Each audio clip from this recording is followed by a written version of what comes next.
韩国人呢前一段搞了一个新护卫舰，顿时呢让某些韩国人和哈韩的人呢信心爆棚。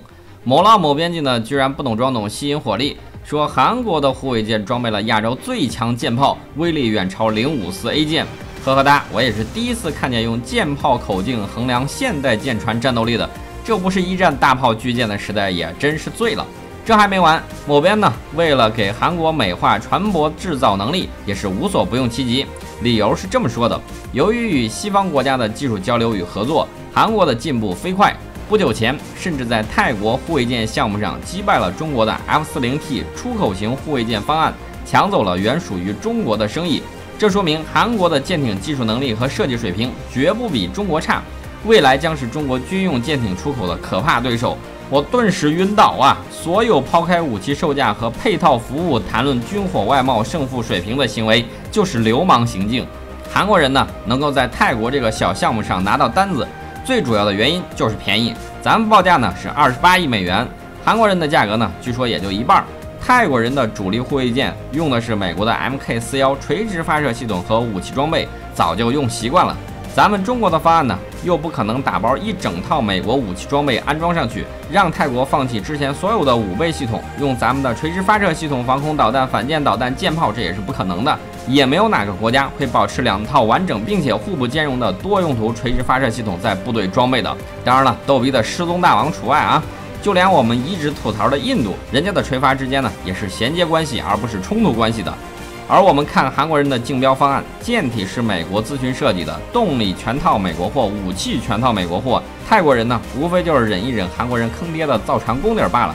韩国人呢，虽然莫名其妙的损失了天安舰，自己搞的失踪大王号、宙斯盾驱逐舰故障不断，电脑老坏，不过最起码正常的值班还是没有问题的。加上韩国军贸出口传统的高额回扣，你们懂得。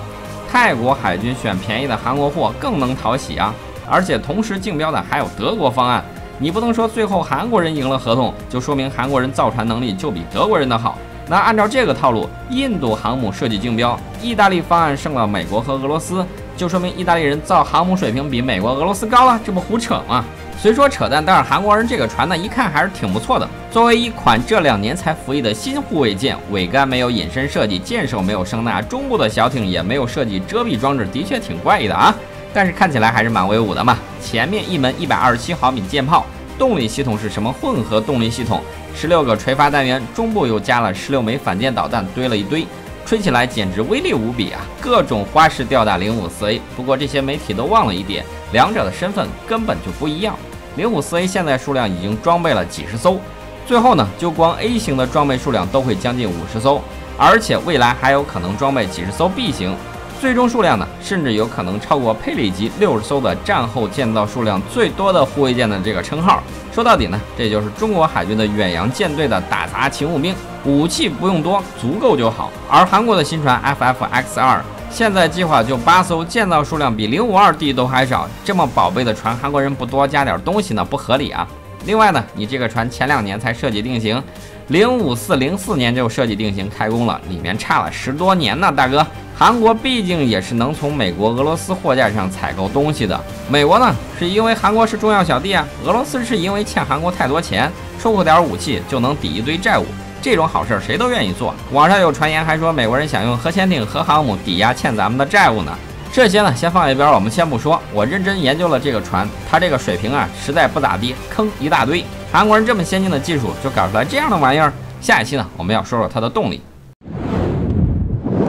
所谓乱世出枭雄，在中东地区有这样一个小国，战力彪悍不说，还坐拥数百核弹，在历次大型战役中均未尝败绩，是中美俄都不愿招惹的存在。